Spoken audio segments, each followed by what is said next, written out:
Shalom Bapak Ibu semua. Saat ini kita ada di khotbah minggu bersama Boksu Willy. Dan tema khotbah minggu ini adalah Yesus mengubah air menjadi anggur. Mari kita buka Alkitab kita bersama-sama. Kita baca di Yohanes 2 ke 10 dan berkata kepadanya, setiap orang menghidangkan anggur yang baik dahulu, dan sesudah orang puas minum, barulah yang kurang baik. Akan tetapi engkau menyimpan anggur yang baik sampai sekarang. Katakan amin. Bapak Ibu semua, ini adalah sebuah kisah mujizat di mana Yesus melakukan dengan begitu dahsyat. Dan ini adalah pelayanan perdana daripada Tuhan Yesus. Perkawinan adalah sebuah momen yang sangat spesial dan tidak terlupakan dalam hidup seseorang. Itulah sebabnya setiap orang yang hendak menikah dan mempersiapkan hari bersejarah itu secara matang dan sebaik mungkin.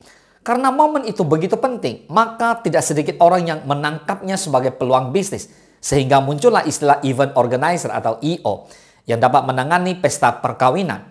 Jadi semua kebutuhan disediakan dengan baik. Mereka melayani dengan jasanya. Jadi kita tidak perlu repot-repot lagi menangani dan mempersiapkan rencana pesta perkawinan itu. Tinggal mempercayakannya kepada EO, maka semuanya akan beres. Tak terkecuali bagi bangsa Israel. Perkawinan juga merupakan salah satu peristiwa yang sangat disakralkan. Mereka sangat menghargai dan menghormati perkawinan.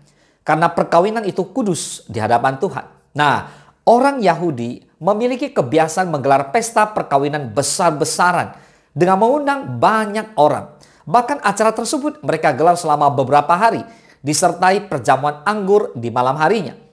Tak seorang pun berharap pesta perkawinan yang mereka gelar itu berakhir dengan kegagalan.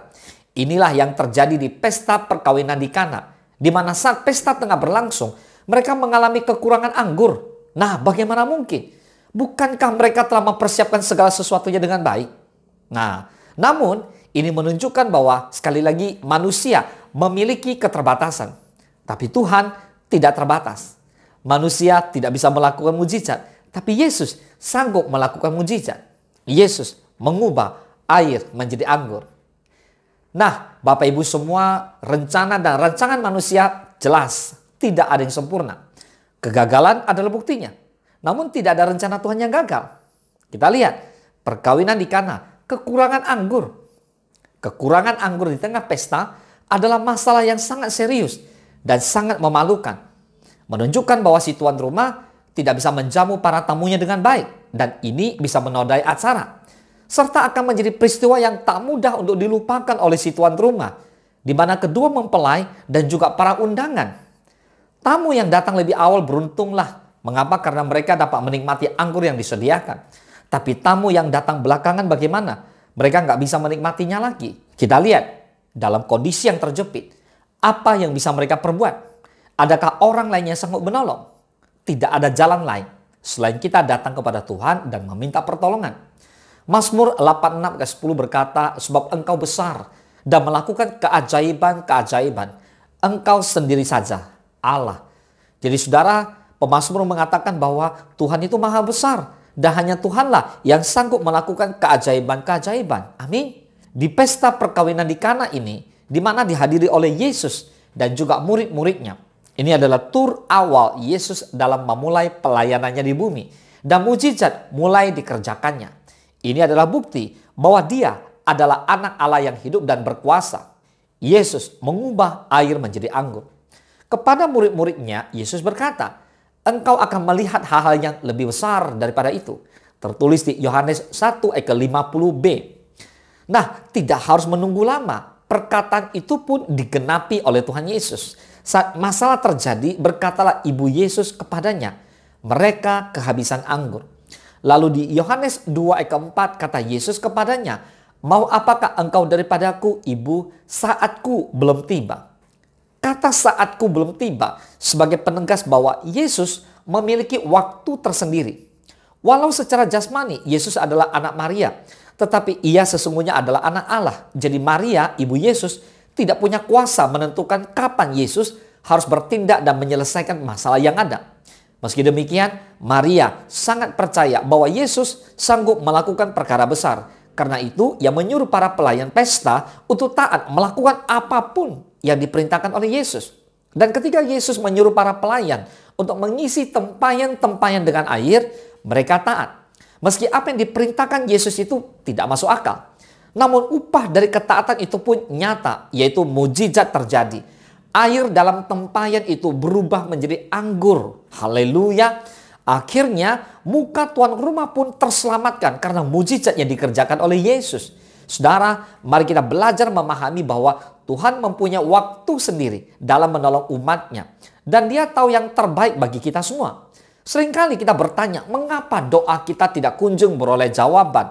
Lalu kita marah, lalu kita kecewa kepada Tuhan. Dan kita memaksa Tuhan untuk menuruti agenda kita.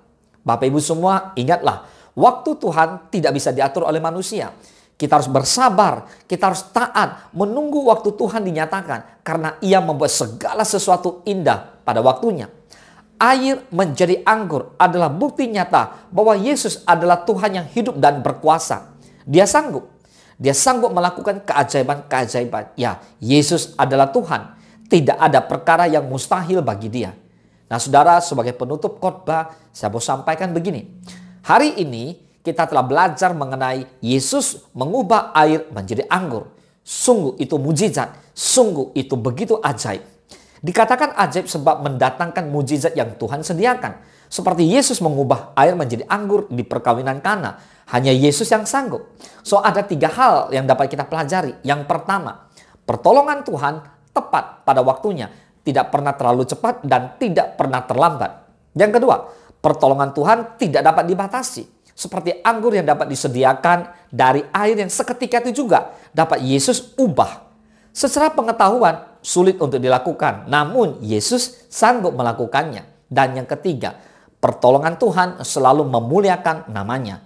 Saudara, Bapak Ibu semua, mujizat adalah hal supranatural yang tidak bisa dilakukan oleh manusia. Hanya Tuhan yang bisa. Sekali lagi, manusia terbatas, namun Tuhan tanpa batas. Oleh karena itu, kita membutuhkan mujizat Tuhan terlebih dalam menghadapi situasi saat ini.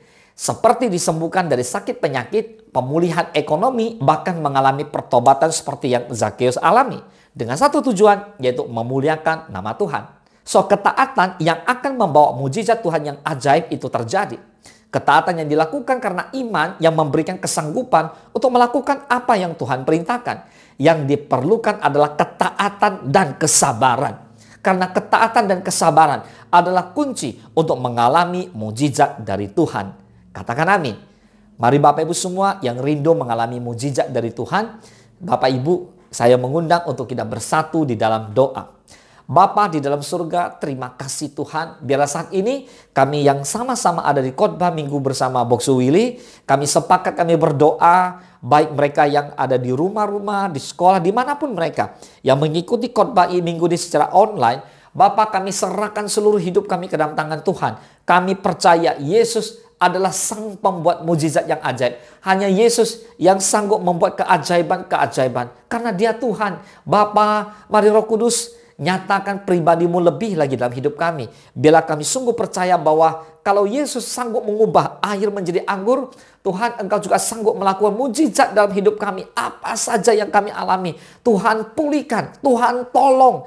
Karena kami tahu pertolongan-Mu ajaib dan tepat pada waktunya. Dan biarlah nama Tuhan dimuliakan dalam hidup kami. Lewat mujizat-mujizat yang Tuhan Yesus lakukan.